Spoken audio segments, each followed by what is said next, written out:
Kwa majina naitwa Saadi Masawila, ni meneja wa NMB tawi la Same. Leo tunamshukuru Mwenyezi Mungu kupata fursa ya kuhudhuria hii hafla ya kukabidhi mikopo kwa vikundi vya wakina mama, vijana na watu wenye ulemavu yenye thamani ya zaidi ya milioni 194 ambayo imefanyika hapa halmashauri ya Same.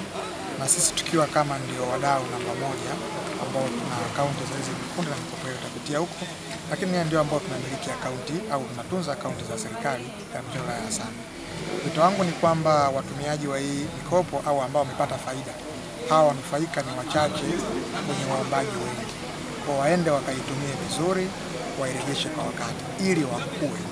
Na wakishakuwa, NMB inaendelea kuwa mdau namba moja kwa kusapoti hiki inachokifanya serikali ya 6, kwa sababu na sisi pia tunatoa mikopo kwa wajasiriamali yenye riba nafuu kuanzia shilingi $100,000 mpaka shilingi milioni 4 ukiwa na masharti nafuu, ukitumia kitambulisho tu cha mjasiriamali ambao kinatolewa na serikali kupitia dhamira ya jamii.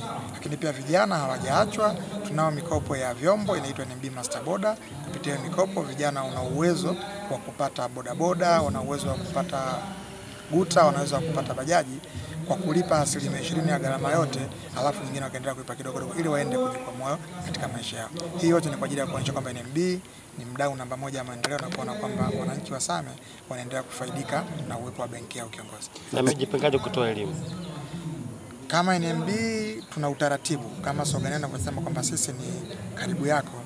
Tunao utaratibu wa kupita kata kwa kata, kijiji kwa kijiji kwa ajili ya kuongea na makundi mbalimbali ya wajasiriamali, wakulima pamoja na watumishi wa umma. Lengo ni kuona kwamba wanakuwa na ufahamu wa kutosha ya mambo ya kifedha ili waweze kufanya maamuzi sahihi kwenye mambo ya kifedha na mwisho wa siku wanufaike kiuchumi na wilaya isonge mbele na mtu mmoja mmoja aweze kusonga mbele. Wito kwa ambao wanachukua mikopo leo? Wito kama walivyotangulia kusema Mheshimiwa mgeni rasmi ambaye ni mkuu wa wilaya kwamba mkopo wowote duniani bila kuzingatia umetoka gharama gani, msingi wake ni nidhamu ya ulichokichukua. Lengo ambalo ulisema utachukua mkopo, peleka kwenye lengo husika, lakini pia rejesha kwa wakati. Pesa haijawahi kutosha siku zote katika maisha ya mwanadamu. Cha msingi ni kuipanga na kuingiza kwenye matukio ambayo ulikuwa umekusudia.